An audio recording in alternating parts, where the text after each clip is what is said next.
Hi hello అండి. ఈరోజు నేను మా పాప వాళ్ళ ఇంటికి వెళ్ళాను. ఆమె రొటీన్ వర్క్ పెడదామని మీకు చేశాను.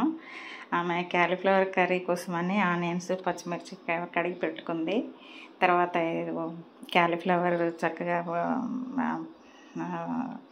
విడదీసి పెట్టుకొని హాట్ వాటర్ పోసి సాల్ట్ వేసి పెట్టింది. రైస్ కూడా స్టవ్ మీద పెట్టేసింది.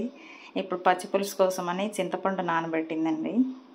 తర్వాత దానికోసమనని ఆనియన్స్ పచ్చిమిర్చి క్యాలీఫ్లవర్ కర్రీ కోసమనని ఆనియన్స్ పచ్చిమిర్చి క్రషర్లో వేస్తుంది. ఆమెకి ఇందులో వేయడం అంటే చాలా ఇష్టము.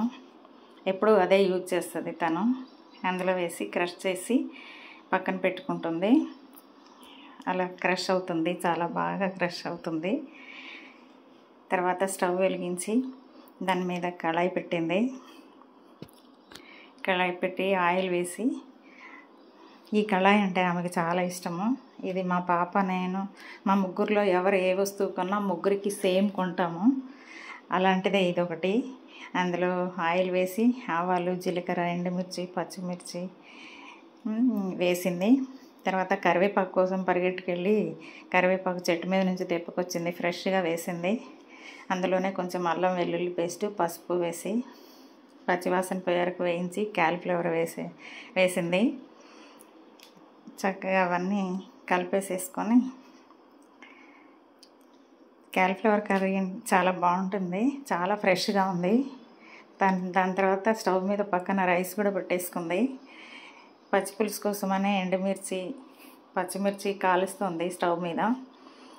ఇలా చేస్తే పచ్చిపులుసు ఇలా చేస్తే చాలా టేస్టీగా ఉంటుందని అలా పచ్చిపులుసు చేస్తుంది. పచ్చిమిర్చి కూడా కాలుస్తుంది. ఎండుమిర్చి పచ్చిమిర్చి రెండు కాల్చి పక్కన పెట్టేసుకుంటుంది. ఈ పచ్చిపులుసు అంటే చాలా ఇష్టం తనకి. ఏ కర్రీ ఫ్రై కర్రీ చేసినా కానీ పచ్చిపులుసు తప్పకుండా చేస్తుంది. ఇక క్యాలీఫ్లవర్ సగం ఉడికిపోయిందండి. రైస్ కూడా టెస్ట్ చేస్తుంది ఉడికిందా లేదా అని. ఆమెకు అలా టెస్ట్ చేయటం ఇష్టము. ఆ వాటర్ అలాగా చల్లగానే సర్రమంటది, అప్పుడు రైస్ రెడీ అయినట్టు. ఇప్పుడు కర్రీ సగం ఉడికిపోయింది, అందులో సాల్ట్ వేసింది. ఇంకో పక్కన ఇంకో స్టవ్ మీద దోశ వేస్తుంది పిల్లల కోసం అని. బ్రేక్ఫాస్ట్ 7:30 కల్లా వాళ్ళు స్కూల్కి రెడీ అయిపోవాలి. అందుకనే ఒక్కొక్కటి గబగబా చేసేస్తుంది. దోశ వేసింది, దాని మీద పిల్లల కోసమని గీ వేసింది. పిల్లలకి త్వరగా బ్రేక్ఫాస్ట్ రెడీ చేసి బాక్సులు రెడీ చేయాలి కదా, అందుకని దాని మీదే ఇది నాటుగుడ్లండి. ఇవి ఎగ్ వేసి పెడుతోంది పిల్లలకి. ఎగ్ దోశ వేసి పెడుతోంది. ఇది చాలా హెల్దీ ఫుడ్. ఇది నాటుగుడ్లు అంటే చాలా బాగుంటాయి. ఎక్కడి నుంచో తమిళనాడు నుంచో ఎక్కడి నుంచో తెప్పిస్తారంట. దోశ రెడీ అయిపోయింది పిల్లల కోసమని. ప్లేట్లో సర్వ్ చేసేసింది. తర్వాత పిల్లల కోసం స్నాక్ టైంలోకి పపాయ కట్ చేసింది. పపాయ కట్ చేసి పెట్టుకుంది రెడీగా. ఇప్పుడు రైస్ కూడా బాక్సులో పెట్టడానికి ప్లేట్లో చల్లారబెట్టింది. దాని స్నాక్స్ టైంలో పపాయ కాకుండా ఒక 2 స్వీట్ ముక్కలు కూడా పెట్టింది. ఇది కొబ్బరి స్వీట్, అది ఇంకొకటి రసం,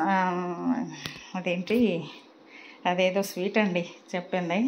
తర్వాత బాక్స్ రెడీ చేసింది, పపాయ పెట్టింది, ఒక స్వీట్ పెట్టింది, రైస్ కలిపి పెట్టేసింది, పెరుగన్నం పెట్టింది.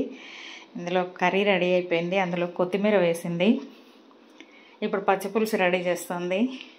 ఎండుమిర్చి కాల్చినవి పచ్చిమిర్చి కాల్చినవి చింతపండు రసంలో వేసి బాగా కొంచెం సాల్ట్ వేసి బాగా కలిపేస్తుంది. అది బాగా అన్నీ వేసి రసం పిండేస్తే చాలా బాగుంటుంది. అందులోనే ఉల్లిపాయల ముక్కలు కూడా వేసింది కట్ చేసి. ఇప్పుడు ఆ పచ్చిపులుసుని తాలింపు వేస్తుంది. గిన్నె పెట్టుకొని నూనె వేసింది. అందులో ఆవాలు జీలకర్ర ఎండుమిర్చి ఇంకా ఉల్లిపాయలు పచ్చిమిర్చి కూడా వేసింది. అందులోనే కొన్ని వెల్లిపాయ ముక్కలు దంచి వేసింది.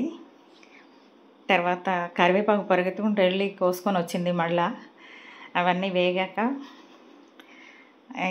ముందుగా తను అందులో కొంచెం పసుపు వేసింది.